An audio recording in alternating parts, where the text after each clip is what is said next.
गीता के 2000 वर्ष बाद तक धर्म के नाम पर संप्रदाय नहीं बने थे, इसीलिए गीता मजहब मुक्त है।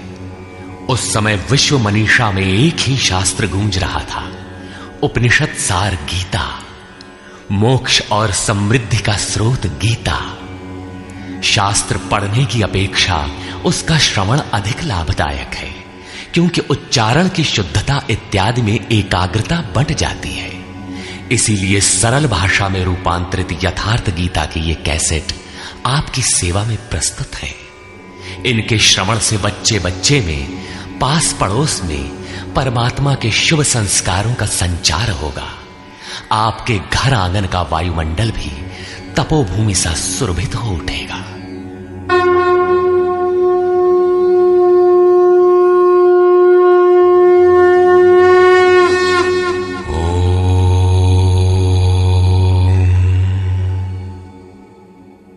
श्री परमात्मने नमः। यथार्थ गीता, श्रीमद् भगवत गीता, अथाष्टमो अध्याय। 7वें अध्याय के अंत में योगेश्वर श्री कृष्ण ने कहा कि पुण्य कर्म अर्थात नियत कर्म आराधना को करने वाले योगी संपूर्ण पापों से छूटकर उस व्याप्त ब्रह्म को जानते हैं। अर्थात कर्म कोई ऐसी वस्तु है जो व्याप्त ब्रह्म की जानकारी दिलाता है। उस कर्म को करने वाले व्याप्त ब्रह्म को, संपूर्ण कर्म को, संपूर्ण अध्यात्म को, संपूर्ण अधिदैव, अधिभूत और अधियज्ञ सहित मुझको जानते हैं। अतः कर्म कोई ऐसी वस्तु है जो इन सब से परिचित कराती है। वे अंतकाल में भी मुझको ही जानते हैं। उनकी जानकारी कभी विस्मृत नहीं होती। इस पर अर्जुन ने इस अध्याय के प्रारंभ में ही उन्हीं शब्दों को दोहराते हुए प्रश्न रखा। अर्जुन उवाच।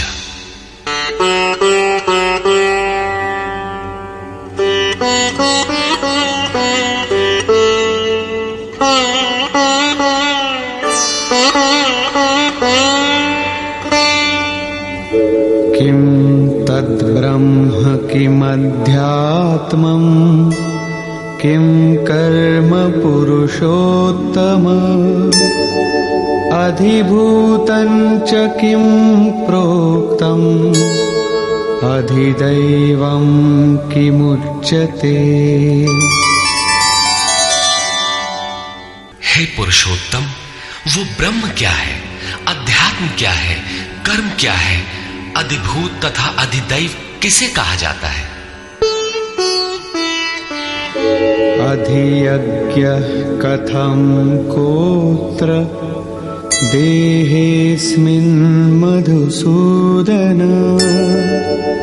प्रयाणकाले च कथं ज्ञेयोऽसि नियतात्मभिः। हे मधुसूदन, यहां अधियज्ञ कौन है और वह इस शरीर में कैसे है?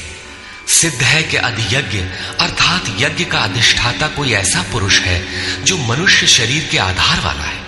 समाहित चित्त वाले पुरुषों द्वारा अंत समय में आप किस प्रकार जानने में आते हैं? इन 7 प्रश्नों का क्रम से निर्णय देने के लिए योगेश्वर श्री कृष्ण बोले। श्री भगवान उवाच।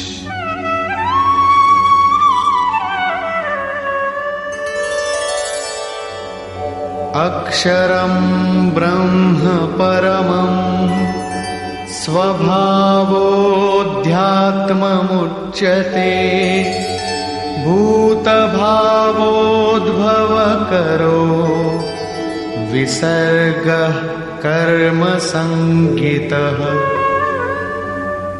अक्षरम ब्रह्म परमम, जो अक्षय है, जिसका क्षय नहीं होता, वही परम ब्रह्म है। स्वभावः अध्यात्मम उच्यते, स्वयं में स्थिर भाव ही अध्यात्म अर्थात आत्मा का आधिपत्य है। इससे पहले सभी माया के आधिपत्य में रहते हैं, किंतु जब स्वभाव अर्थात स्वरूप में स्थिर भाव अर्थात स्वयं में स्थिर भाव मिल जाता है तो आत्मा का ही आधिपत्य उसमें प्रवाहित हो जाता है। यही अध्यात्म है, अध्यात्म की पराकाष्ठा है। भूत भावोद्भव करः, भूतों के वे भाव जो कुछ न कुछ उद्भव करते हैं, अर्थात प्राणियों के वे संकल्प जो भले अथवा बुरे संस्कारों की संरचना करते हैं, उनका विसर्ग अर्थात विसर्जन, उनका मिट जाना ही कर्म की पराकाष्ठा है। यही संपूर्ण कर्म है जिसके लिए योगेश्वर ने कहा था, वो संपूर्ण कर्म को जानता है। वहां कर्म पूर्ण है, आगे आवश्यकता नहीं है। नियत कर्म, इस अवस्था में जबकि भूतों के वे भाव जो कुछ न कुछ रचते हैं, भले अथवा बुरे संस्कार संग्रह करते हैं, बनाते हैं, वे जब सर्वथा शांत हो जाएं, यही कर्म की संपूर्णता है।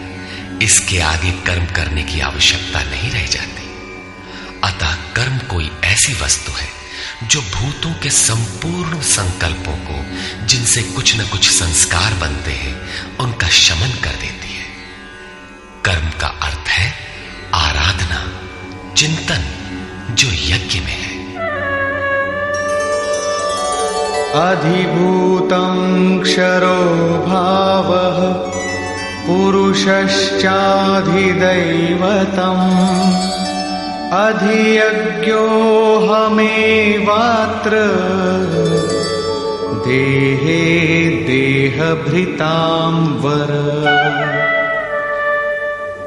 जब तक अक्षय भाव नहीं मिलता तब तक नष्ट होने वाले संपूर्ण क्षर भाव अधिभूत अर्थात भूतों के अधिष्ठान है। वही भूतों की उत्पत्ति के कारण है।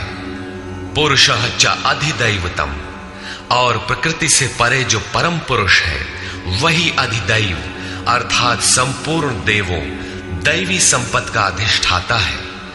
दैवी संपद उसी परम देव में विलय हो जाती है। देहधारियों में श्रेष्ठ अर्जुन, इस मनुष्य तन में मैं ही अधियज्ञ अर्थात यज्ञों का अधिष्ठाता हूं। अतः इसी शरीर में अव्यक्त स्वरूप में स्थित महापुरुष ही अधियज्ञ है। योगेश्वर श्री कृष्ण एक योगी थे जो संपूर्ण यज्ञों का भोक्ता है। अंत में यज्ञ उसमें प्रवेश पा जाते हैं, वही परम स्वरूप मिल जाता है। इस प्रकार अर्जुन के 6 प्रश्नों का समाधान हुआ। अब अंतिम प्रश्न कि अंत काल में कैसे आप जानने में आते हैं जो कभी विस्मृत नहीं होते।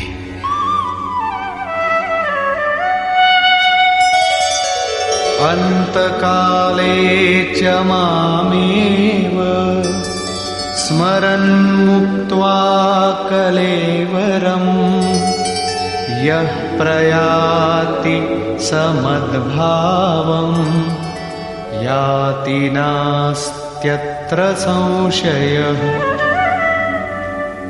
योगेश्वर श्री कृष्ण कहते हैं, जो पुरुष अंतकाल में अर्थात मन के निरोध और विलय काल में मेरा ही स्मरण करते हुए शरीर के संबंध को छोड़ अलग हो जाता है, वो मद्भावम साक्षात मेरे स्वरूप को प्राप्त होता है, इसमें संशय नहीं है।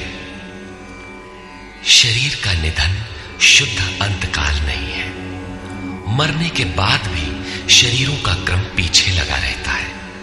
संचित संस्कारों की सतह के मिट जाने के साथ ही मन का निरोध हो जाता है, और वो मन भी जब विलय हो जाता है तो वहीं पर अंतकाल है, जिसके बाद शरीर धारण नहीं करना पड़ता। ये क्रियात्मक है, केवल कहने से वार्ताक्रम से समझ में नहीं आता। जब तक वस्त्रों की तरह शरीर का परिवर्तन हो रहा है तब तक शरीरों का अंत कहां हुआ। मन के निरोध और निरुद्ध मन के भी विलय काल में जीते जी शरीर के संबंधों का विच्छेद हो जाता है। यदि मरने के बाद ही यह स्थिति मिलती तो श्री कृष्ण भी पूर्ण नहीं होते।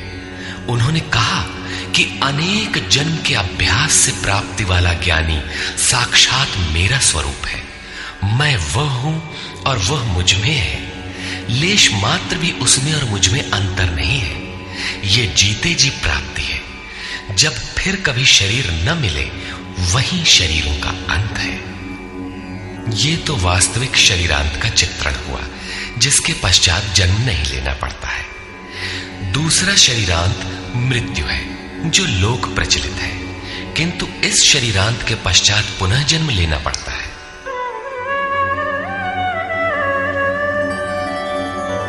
यं यं वापि स्मरन् भावं त्यजत्यन्ते कलेवरम् तं तमेवैति कौन्तेय सदा तद्भावभावितः। कौन्तेय, मृत्यु के समय मनुष्य जिस भी भाव को स्मरण करता हुआ शरीर को त्यागता है, उसको ही प्राप्त होता है। तब तो बड़ा सस्ता सौदा है। आजीवन मौज करें, मरने लगे तो भगवान का स्मरण कर लेंगे। किंतु श्री कृष्ण कहते हैं ऐसा होता नहीं। सदा तद्भाव भावितः, उस ही भाव का चिंतन कर पाता है जैसा जीवन भर किया है। वही विचार बरबस आ जाता है जिसका जीवन भर अभ्यास किया गया है, अन्यथा नहीं हो पाता। तस्मात् सर्वेषु कालेषु मामनुस्मर युध्य च मय्यर्पितमनो बुद्धिः मामे वैश्यस्य संशयम्। इसलिए अर्जुन, तू हर समय मेरा स्मरण कर और युद्ध कर। मुझ में अर्पित मन और बुद्धि से युक्त होकर तू निसंदेह मुझे ही प्राप्त होगा। निरंतर चिंतन और युद्ध एक साथ कैसे संभव है? हो सकता है कि निरंतर चिंतन और युद्ध का यही स्वरूप हो कि जय कन्हैया लाल की, जय भगवान की कहते रहें और बाण चलाते रहें। किंतु स्मरण का स्वरूप अगले श्लोक में स्पष्ट करते हुए योगेश्वर कहते हैं,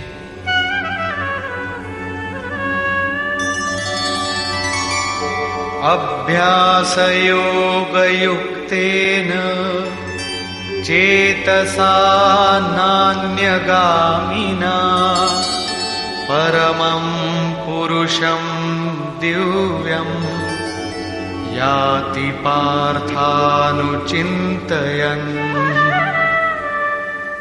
हे पार्थ, उस स्मरण के लिए योग के अभ्यास से युक्त हुआ, अर्थात मेरा चिंतन और योग का अभ्यास पर्याय है।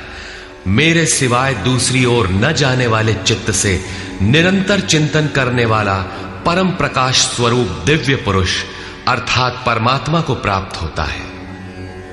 मान लीजिए कि ये पेंसिल भगवान है, तो इसके सिवाय अन्य किसी वस्तु का स्मरण नहीं आना चाहिए।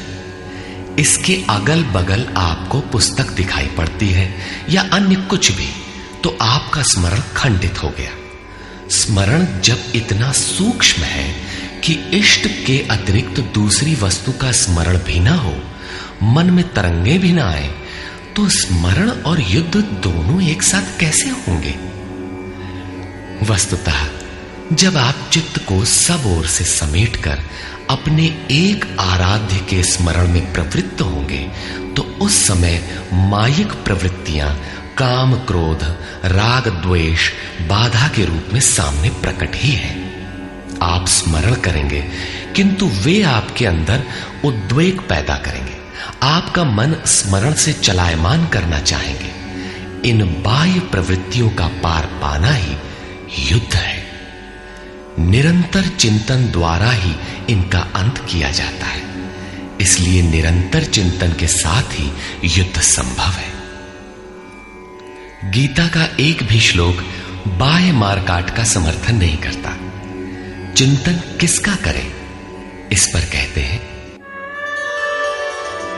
कविं पुराणमनुशासितारम् अणोरणीयां समनुस्मरेत्यः सर्वस्य धातारमचिन्त्य रूपम् आदित्यं नित्यवर्णं तमस परस्तात्। उस युद्ध के साथ वो पुरुष सर्वज्ञ, अनादि, सबके नियंता, सूक्ष्म से भी अति सूक्ष्म, सबके धारण पोषण करने वाले किंतु अचिंत्य, अर्थात जब तक चित्त और चित्त की लहर है तब तक वो दिखाई नहीं देता। चित्त के निरोध और विलय काल में ही जो विदित होता है, नित्य प्रकाश स्वरूप और अविद्या से परे उस परमात्मा का स्मरण करता है। पीछे बताया मेरा चिंतन करता है, यहां कहते हैं परमात्मा का। अतः उस परमात्मा के चिंतन अर्थात ध्यान का माध्यम तत्व स्थित महापुरुष है। इसी क्रम में प्रयाण काले मनसा चलेन भक्त्या युक्तो योग बलेन चैव भ्रुवोर्मध्ये प्राणमावेश्य सम्यक् सतं परम पुरुषमुपैति दिव्यम्। जो निरंतर उस परमात्मा का स्मरण करता है वो भक्ति युक्त पुरुष प्रयाण काले, मन के विलीन अवस्था काल में योग बल से अर्थात उसी नियत कर्म के आचरण द्वारा भ्रिकुटी के मध्य में प्राण को भली प्रकार स्थापित करके अर्थात प्राण अपान को भली प्रकार सम करके न अंदर से उद्वेग पैदा हो न बाह्य संकल्प कोई लेने वाला हो, सत रज तम भली प्रकार शांत हो, सुरत इष्ट में ही स्थित हो, उस काल में वो अचल मन अर्थात स्थिर बुद्धि वाला पुरुष उस दिव्य पुरुष परमात्मा को प्राप्त होता है। सतत स्मरणीय है कि उसी एक परमात्मा की प्राप्ति का विधान योग है। उसके लिए नियत क्रिया का आचरण ही योग क्रिया है, जिसका सविस्तार वर्णन योगेश्वर ने 4वें व 6वें अध्याय में किया है। अभी उन्होंने कहा निरंतर मेरा ही स्मरण कर। कैसे करें? तो इसी योग धारणा में स्थिर रहते हुए करना है। ऐसा करने वाला दिव्य पुरुष को ही प्राप्त होता है, जो कभी विस्मृत नहीं होता। यहां इस प्रश्न का समाधान हुआ कि आप प्रयाण काल में किस प्रकार जानने में आते हैं। पाने योग्य पद का चित्रण देखें जो गीता में स्थान स्थान पर आया है।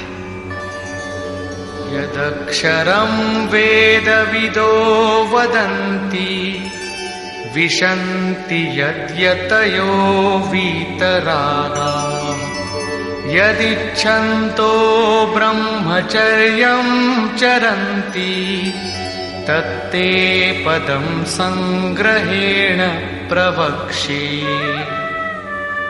वेदविद अर्थात अविदित तत्व को प्रत्यक्ष जानने वाले लोग जिस परम पद को अक्षरम अक्षय कहते हैं, वीतराग महात्मा जिसमें प्रवेश के लिए यत्नशील रहते हैं, जिस परम पद को चाहने वाले ब्रह्मचर्य का पालन करते हैं। ब्रह्मचर्य का अर्थ जननेन्द्रिय मात्र का निरोध नहीं, बल्कि ब्रह्म आचरति सब ब्रह्मचारी, बाह्य स्पर्शों को मन से त्याग कर ब्रह्म का निरंतर चिंतन स्मरण ही ब्रह्मचर्य है। जो ब्रह्म का दर्शन करा उसी में स्थान दिला शांत हो जाता है। इस आचरण से इंद्रिय संयम ही नहीं बल्कि सकलेंद्रिय संयम स्वतः हो जाता है। इस प्रकार जो ब्रह्मचर्य का आचरण करते हैं, जो हृदय में संग्रह करने योग्य है, धारण करने योग्य है, उस पद को मैं तेरे लिए कहूंगा। वो पद है क्या? कैसे पाया जाता है? इस पर योगेश्वर श्री कृष्ण कहते हैं, सर्वद्वाराणि संयम्य मनोहृदि निरुध्य च मूर्ध्याधायात्मनः प्राणम् आस्थितो योगधारणा। सब इंद्रियों के दरवाजों को रोककर अर्थात वासनाओं से अलग रहकर मन को हृदय में स्थित करके ध्यान हृदय में ही धरा जाता है, बाहर नहीं। पूजा बाहर नहीं होती। और प्राण अर्थात अंतःकरण के व्यापार को मस्तिष्क में निरोध कर योग धारणा में स्थित होकर योग को धारण किए रहना है, दूसरा तरीका नहीं है। इस प्रकार स्थित होकर ओमित्येकाक्षरं ब्रह्म व्याहरन् मामनुस्मरन् यः प्रयाति त्यजन् देहं स याति परमां गतिम्। जो पुरुष ओम इति ओम इतना ही जो अक्षय ब्रह्म का परिचायक है, उसका जाप तथा मेरा स्मरण करता हुआ शरीर का त्याग कर जाता है, वो पुरुष परम गति को प्राप्त होता है। श्री कृष्ण एक योगेश्वर परम तत्व में स्थित महापुरुष सद्गुरु थे। योगेश्वर श्री कृष्ण ने बताया कि ओम अक्षय ब्रह्म का परिचायक है, तू उसका जप कर और ध्यान मेरा कर। प्राप्ति के हर महापुरुष का नाम वही होता है जिसे वो प्राप्त है, इसलिए नाम ओम का बताया और रूप अपना। योगेश्वर ने कृष्ण कृष्ण जपने का निर्देश नहीं दिया। कालांतर में भावुकों ने उनका भी नाम जपना आरंभ कर दिया और अपनी श्रद्धा के अनुसार उसका फल भी पाते हैं। जैसा कि मनुष्य की श्रद्धा जहां टिक जाती है, वहां मैं ही उसकी श्रद्धा को पुष्ट करता तथा मैं ही फल का विधान भी करता। श्री कृष्ण ओम पर बल देते हैं। ओहम स ओम, अर्थात वो सत्ता मेरे भीतर है। ये ओम भी उस परम सत्ता का परिचय देकर शांत हो जाता है। वास्तव में उस प्रभु के अनंत नाम है, किंतु जप के लिए वही नाम सार्थक है जो छोटा हो, श्वास में ढल जाए और एक परमात्मा का ही बोध कराता हो। उससे भिन्न अनेक देवी देवताओं की अविवेकपूर्ण कल्पना में उलझाकर लक्ष्य से दृष्टि न हटाते। प्रारंभिक साधक नाम तो जपते हैं, किंतु महापुरुष के स्वरूप का ध्यान करने में हिचकते हैं। वे अपनी अर्जित मान्यताओं का पूर्वाग्रह छोड़ नहीं पाते। वे किसी अन्य देवता का ध्यान करते हैं जिसका योगेश्वर श्री कृष्ण ने निषेध किया है। अतः पूर्ण समर्पण के साथ किसी अनुभवी महापुरुष की शरण लें। पुण्य पुरुषार्थ सबल होते ही कुतर्कों का शमन और यथार्थ क्रिया में प्रवेश मिल जाएगा। योगेश्वर श्री कृष्ण के अनुसार इस प्रकार ओम के जप और परमात्म स्वरूप सद्गुरु के स्वरूप का निरंतर स्मरण करने से मन का निरोध और विलय हो जाता है और उसी क्षण शरीर के संबंध का त्याग हो जाता है। केवल मरने से शरीर पीछा नहीं छोड़ता। अनन्यचेता सततम यो मां स्मरति नित्यशः तस्याहं सुलभः पार्थ नित्ययुक्तस्य योगिनः। मेरे अतिरिक्त और कोई चित्त में है ही नहीं। उस अन्य किसी का चिंतन न करता हुआ अर्थात अनन्य चित्त से स्थिर हुआ जो अनवरत मेरा स्मरण करता है, उस नित्य मुझसे युक्त योगी के लिए मैं सुलभ हूं। आपके सुलभ होने से क्या मिलेगा? मामुपेत्य पुनर्जन्म दुःखालयमशाश्वतम् नाप्नुवन्ति महात्मानः संसिद्धिं परमां गताः। मुझे प्राप्त कर वे दुखों के स्थान स्वरूप क्षणभंगुर पुनर्जन्म को प्राप्त नहीं होते, बल्कि परम सिद्धि को प्राप्त होते हैं। अर्थात मुझे प्राप्त होना अथवा परम सिद्धि को प्राप्त होना एक ही बात है। केवल भगवान ही ऐसे हैं जिन्हें पाकर उस पुरुष का पुनर्जन्म नहीं होता। फिर पुनर्जन्म की सीमा कहां तक है? आब्रह्म भुवनाल्लोकाः पुनरावर्तिनोऽर्जुन मामुपेत्य तु कौन्तेय पुनर्जन्म न विद्यते। अर्जुन, ब्रह्मा से लेकर कीट पतंगादि सभी लोग पुनरावर्ती हैं, जन्म लेने और मरने तथा पुनः पुनः इसी क्रम में चलने वाले हैं। किंतु कौन्तेय, मुझे प्राप्त होकर उस पुरुष का पुनर्जन्म नहीं होता। धर्म ग्रंथों में लोक लोकांतरों की परिकल्पना ईश्वर पद की विभूतियों को बोध कराने के आंतरिक अनुभव या रूपक मात्र है।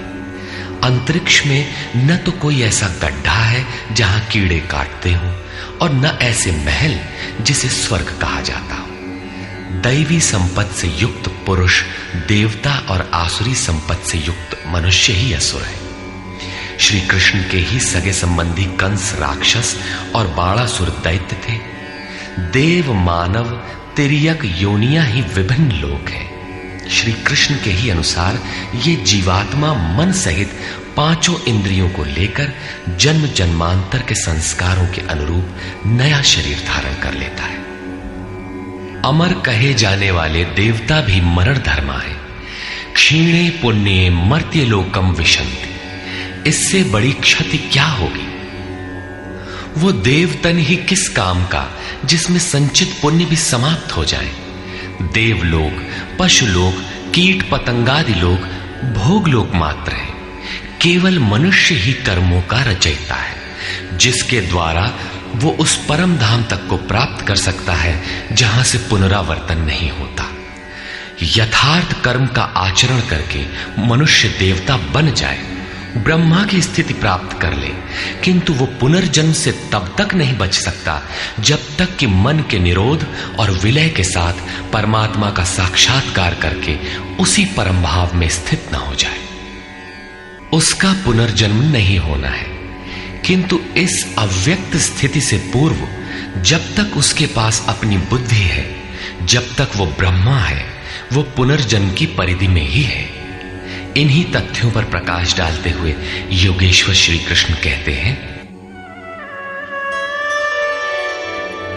सहस्रयुग पर्यन्तम् अहर्यद् ब्रह्मणो विदुः रात्रिं युग सहस्रान्ताम् तेहोरात्रविदो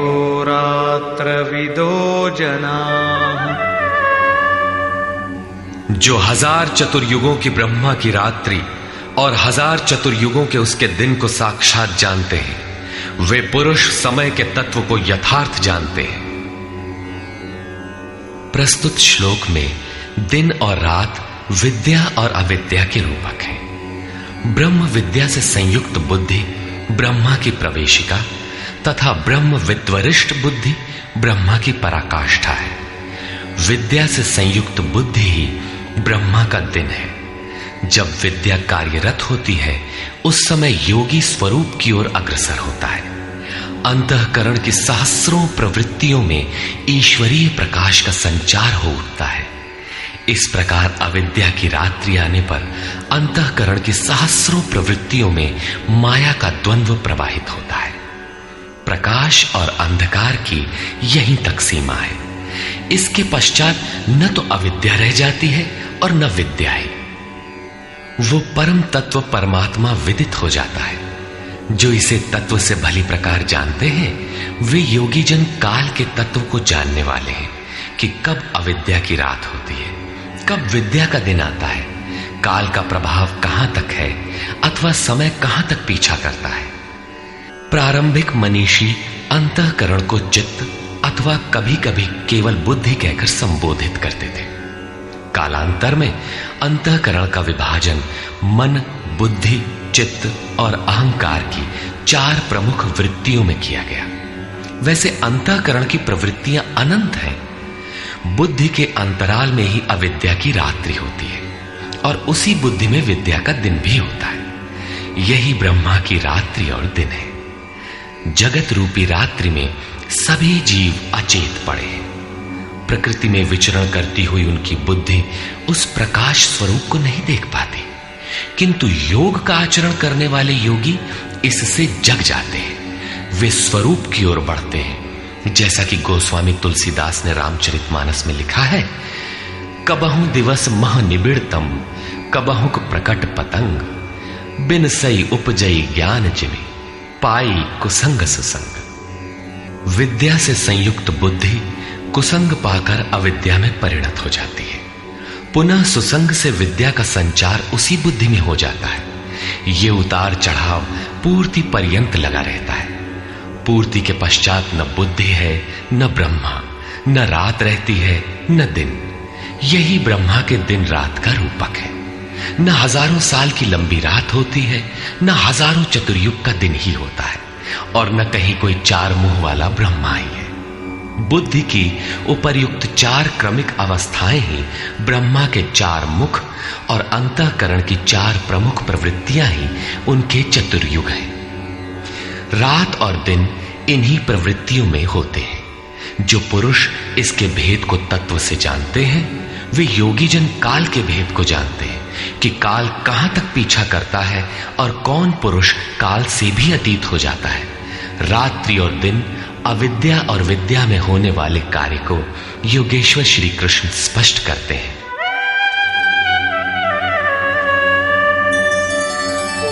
अव्यक्ताद् व्यक्तयः सर्वाः प्रभवन्त्यः रागमे, रात्र्यागमे प्रलीयन्ते, तत्रैवाव्यक्त संज्ञके।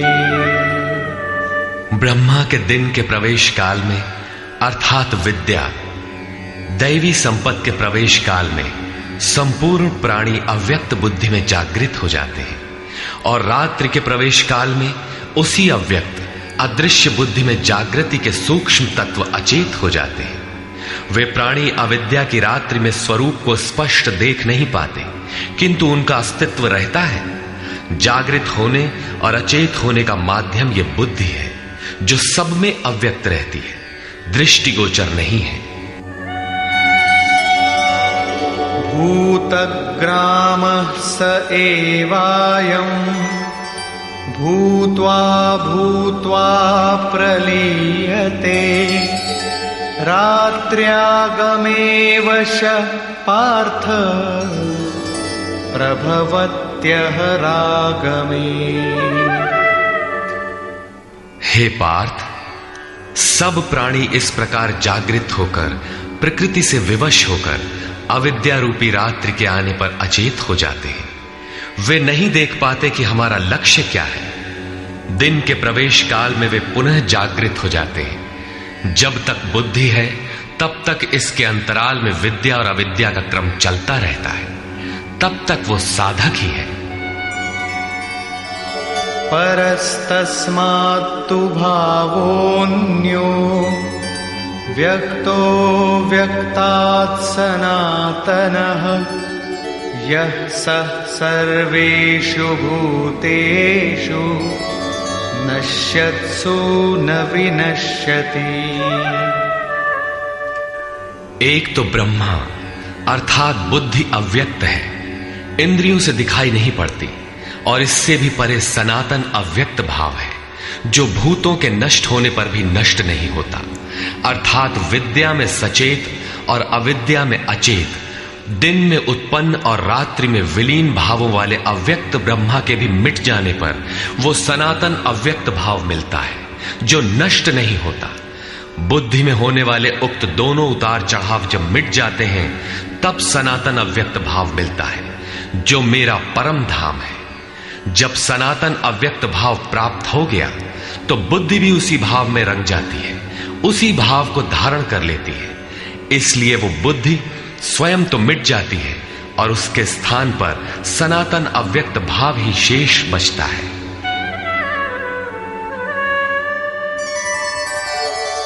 अव्यक्तोऽक्षर इत्युक्तः तमाहुः परमां गतिम्, यं प्राप्य न निवर्तन्ते तद्धाम परमं मम। उस सनातन अव्यक्त भाव को अक्षर अर्थात अविनाशी कहा जाता है, उसी को परम गति कहते हैं। वही मेरा परम धाम है, जिसे प्राप्त होकर मनुष्य पीछे नहीं आते, उनका पुनर्जन्म नहीं होता। इस सनातन अव्यक्त भाव की प्राप्ति का विधान बताते हैं। पुरुष स पर पार्थ भक्त्या लभ्यस्त्वनन्यया यस्यान्तस्थानि भूतानि येन सर्वमिदं ततम्। पार्थ, जिस परमात्मा के अंतर्गत संपूर्ण भूत है, जिससे संपूर्ण जगत व्याप्त है, सनातन अव्यक्त भाव वाला वो परम पुरुष अनन्य भक्ति से प्राप्त होने योग्य है। अनन्य भक्ति का तात्पर्य है कि परमात्मा के सिवाय अन्य किसी का स्मरण न करते हुए उनसे जुड़ जाए। अनन्य भाव से लगने वाले पुरुष भी कब तक पुनर्जन्म की सीमा में हैं और कब वे पुनर्जन्म का अतिक्रमण कर जाते हैं, इस पर योगेश्वर कहते हैं। यत्र काले त्वनावृत्तिम् आवृत्तिं चैव योगिनः प्रयाता यान्ति तं कालं वक्ष्यामि भरतर्षभ। हे अर्जुन, जिस काल में शरीर त्याग कर गए हुए योगी जन पुनर्जन्म को नहीं पाते और जिस काल में शरीर त्यागने पर पुनर्जन्म पाते हैं, मैं अब उस काल का वर्णन करता हूं।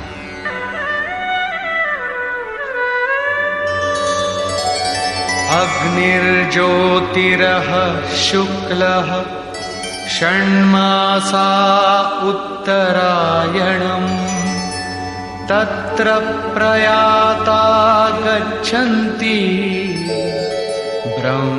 ब्रह्मविदो जनाः। शरीर संबंध का त्याग करते समय जिसके समक्ष ज्योतिर्मय अग्नि जल रहा हो, दिन का प्रकाश फैला हो, सूर्य चमक रहा हो, शुक्ल पक्ष का चंद्र बढ़ रहा हो, उत्तरायण का निरभ्र और सुंदर आकाश हो, उस काल में प्रयाण करने वाले ब्रह्मवेत्ता योगी जन ब्रह्म को प्राप्त होते हैं।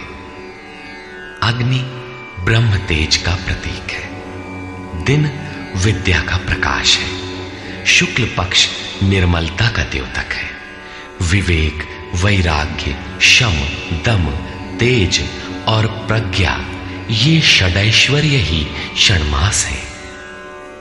ऊर्ध्व रेता स्थिति ही उत्तरायण है। प्रकृति से सर्वथा परे इस अवस्था में जाने वाले ब्रह्मवेत्ता योगी जन ब्रह्म को प्राप्त होते हैं, उनका पुनर्जन्म नहीं होता। किंतु अनन्य चित्त से लगे हुए योगी जन यदि इस आलोक को प्राप्त नहीं कर पाए, जिनकी साधना अभी पूर्ण नहीं, उनका क्या होता है, इस पर कहते हैं। धूमो रात्रिस्तथा कृष्णः षण्मासा दक्षिणायनम् तत्र चान्द्रमसं ज्योतिः योगी प्राप्य निवर्तते। जिसके प्रयाण काल में धुआं फैल रहा हो, योगाग्नि हो। अग्नि यज्ञ प्रक्रिया में पाए जाने वाले अग्नि का स्वरूप है, किंतु धुएं से आच्छादित हो, अविद्या की रात्रि हो, अंधेरा हो, कृष्ण पक्ष का चंद्रमा क्षीण हो रहा हो, कालिमा का बाहुल्य हो, षड विकारों अर्थात काम, क्रोध, लोभ, मोह, मद और मत्सर से युक्त दक्षिणायन अर्थात बहिर्मुखी हो, जो परमात्मा के प्रवेश से अभी बाहर है, उस योगी को पुनः जन्म लेना पड़ता है। तो क्या शरीर के साथ उस योगी की साधना नष्ट हो जाती है? इस पर योगेश्वर श्री कृष्ण कहते हैं। शुक्ल कृष्णे गति हेते जगतः शाश्वते मते एकया यात्यनावृत्तिम् अन्यया वर्तते पुनः। उपर्युक्त शुक्ल और कृष्ण दोनों प्रकार की गतियां जगत में शाश्वत हैं, अर्थात साधन का कभी विनाश नहीं होता। एक अर्थात शुक्ल अवस्था में प्रयाण करने वाला पीछे न आने वाली परम गति को प्राप्त होता है, और दूसरी अवस्था में जिसमें क्षीण प्रकाश तथा अभी कालिमा है, ऐसी अवस्था को गया हुआ पीछे लौटता है, जन्म लेता है। जब तक पूर्ण प्रकाश नहीं मिलता तब तक उसे भजन करना है। प्रश्न पूर्ण हुआ। अब इसके लिए साधन पर पुनः बल देते हैं।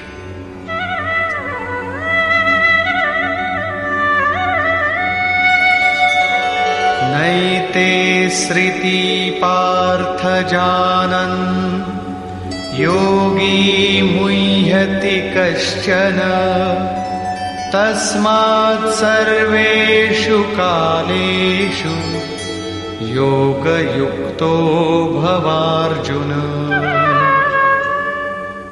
हे पार्थ, इस प्रकार इन मार्गों को जानकर कोई भी योगी मोहित नहीं होता। वो जानता है कि पूर्ण प्रकाश पा लेने पर ब्रह्म को प्राप्त होगा और क्षीण प्रकाश रहने पर भी पुनर्जन्म में साधन का नाश नहीं होता। दोनों गतियां शाश्वत हैं। अतः अर्जुन, तो सब काल में योग से युक्त हो, अर्थात निरंतर साधन कर। वेदेषु यज्ञेषु तपस्सु चैव दानेषु यत् पुण्यफलं प्रदिष्टम् अत्येति तत्सर्वमिदं विदित्वा योगी परं स्थानमुपैति चाद्यम्। इसको साक्षात्कार सहित जानकर, मानकर नहीं, योगी वेद, यज्ञ, तप और दान के पुण्य फलों का निसंदेह अतिक्रमण कर जाता है और सनातन परम पद को प्राप्त होता है। अविदित परमात्मा की साक्षात जानकारी का नाम वेद है। वो अविदित तत्व जब विदित हो ही गया तो अब कौन किसे जाने। अतः विदित होने के पश्चात वेदों से भी प्रयोजन समाप्त हो जाता है, क्योंकि जानने वाला भिन्न नहीं है। यज्ञ अर्थात आराधना की नियत क्रिया आवश्यक थी, किंतु जब वो तत्व विदित हो गया तो किसके लिए भजन करें। मन सहित इंद्रियों को लक्ष्य के अनुरूप तपाना तप है। लक्ष्य प्राप्त होने पर किसके लिए तप करें। मन, वचन और कर्म से सर्वतोभावेन समर्पण का नाम दान है। इन सब का पुण्य फल है परमात्मा की प्राप्ति। फल भी अब विलग नहीं है, अतः इन सब की अब आवश्यकता न रही। वो योगी यज्ञ, तप, दान इत्यादि के फल को भी पार कर जाता है। वो परम पद को प्राप्त होता है। निष्कर्ष, इस अध्याय में 5 प्रमुख बिंदुओं पर विचार किया गया, जिनमें सर्वप्रथम अध्याय 7 के अंत में योगेश्वर श्री कृष्ण द्वारा बीजारोपित प्रश्नों को स्पष्ट समझाने की जिज्ञासा से इस अध्याय के आरंभ में अर्जुन ने 7 प्रश्न किए कि भगवान, जिसे आपने कहा वह ब्रह्म क्या है, वह अध्यात्म क्या है, वह संपूर्ण कर्म क्या है, अधिदैव, अधिभूत और अधियज्ञ क्या है, और अंतकाल में आप किस प्रकार जानने में आते हैं कि कभी विस्मृत नहीं होते। योगेश्वर श्री कृष्ण ने बताया कि जिसका विनाश नहीं होता वही पर ब्रह्म है। स्वयं की उपलब्धि वाला परम भाव ही अध्यात्म है, जिससे जीव माया के आधिपत्य से निकलकर आत्मा के आधिपत्य में हो जाता है, वही अध्यात्म है। और भूतों के वे भाव जो शुभ अथवा अशुभ संस्कारों को उत्पन्न करते हैं, उन भावों का रुक जाना विसर्ग, मिट जाना ही कर्म की संपूर्णता है। इसके आगे कर्म करने की आवश्यकता नहीं रह जाती। अतः कर्म कोई ऐसी वस्तु है जो संस्कारों के उद्गम को ही मिटा देता है। इसी प्रकार क्षर भाव अधिभूत हैं, अर्थात नष्ट होने वाले ही भूतों को उत्पन्न करने में माध्यम है। वे ही भूतों के अधिष्ठाता हैं। परम पुरुष ही अधिदैव है, उसमें दैवी संपद विलीन होती है। इस शरीर में अधियज्ञ मैं ही हूं, अर्थात जिसमें यज्ञ विलय होते हैं वह मैं हूं। यज्ञ का अधिष्ठाता हूं, वह मेरे स्वरूप को ही प्राप्त होता है। अर्थात श्री कृष्ण एक योगी थे। अधियज्ञ कोई ऐसा पुरुष है जो इस शरीर में रहता है, बाहर नहीं। अंतिम प्रश्न कि अंत समय में आप किस प्रकार जानने में आते हैं। उन्होंने बताया कि जो मेरा निरंतर स्मरण करते हैं, मेरे सिवाय किसी दूसरे विषय वस्तु का चिंतन नहीं आने देते और ऐसा करते हुए शरीर का संबंध त्याग देते हैं, वे मेरे साक्षात स्वरूप को प्राप्त होते हैं, जिसे अंत में ही वही प्राप्त रहता है। शरीर की मृत्यु के साथ यह उपलब्धि होती हो ऐसी बात नहीं है। मरने पर ही मिलता तो श्री कृष्ण पूर्ण न होते। अनेक जन्मों में चलकर पाने वाला ज्ञानी उनका स्वरूप न होता। मन का सर्वथा निरोध और निरुद्ध मन का भी विलय ही अंतकाल है, जहां फिर शरीरों की उत्पत्ति का माध्यम शांत हो जाता है। उस समय वह परम भाव में प्रवेश पा जाता है, उसका पुनर्जन्म नहीं होता। इस प्राप्ति के लिए उन्होंने स्मरण का विधान बताया। अर्जुन, निरंतर मेरा स्मरण कर और युद्ध कर, दोनों एक साथ कैसे होंगे? कदाचित ऐसा हो कि जय गोपाल हे कृष्ण कहते रहें, लाठी भी चलाते रहें। स्मरण का स्वरूप स्पष्ट किया कि योग धारणा में स्थिर रहते हुए मेरे सिवाय अन्य किसी भी वस्तु का स्मरण न करते हुए निरंतर स्मरण कर। जब स्मरण इतना सूक्ष्म है तो युद्ध कौन करेगा? मान लीजिए यह पुस्तक भगवान है, तो इसके अगल बगल की वस्तु, सामने बैठे हुए लोग या अन्य देखी सुनी कोई वस्तु संकल्प में भी न आए, दिखाई न पड़े। यदि दिखाई पड़ती है तो स्मरण नहीं है। ऐसे स्मरण में युद्ध कैसा? वस्तुतः जब आप इस प्रकार निरंतर स्मरण में प्रवृत्त होंगे तो उसी क्षण युद्ध का सही स्वरूप खड़ा होता है। उस समय मायिक प्रवृत्तियां बाधा के रूप में प्रत्यक्ष ही हैं। काम, क्रोध, राग, द्वेष दुर्जय शत्रु हैं। ये शत्रु स्मरण करने नहीं देंगे। इनसे पार पाना ही युद्ध है। इन शत्रुओं के मिट जाने पर ही व्यक्ति परम गति को प्राप्त होता है। इस परम गति को पाने के लिए अर्जुन, तू जप तो ओम का और ध्यान मेरा कर। अर्थात श्री कृष्ण एक योगी थे। नाम और रूप आराधना की कुंजी है। योगेश्वर श्री कृष्ण ने इस प्रश्न को भी लिया कि पुनर्जन्म क्या है, उसमें कौन कौन आते हैं। उन्होंने बताया कि ब्रह्मा से लेकर यावन मात्र जगत पुनरावर्ती है और इन सब के समाप्त होने पर भी मेरा परम अव्यक्त भाव तथा उसमें स्थिति समाप्त नहीं होती। इस योग में प्रविष्ट पुरुष की दो गतियां हैं। जो पूर्ण प्रकाश को प्राप्त षडैश्वर्य संपन्न ऊर्ध्वरेता है, जिसमें लेश मात्र भी कमी नहीं है, वह परम गति को प्राप्त होता है।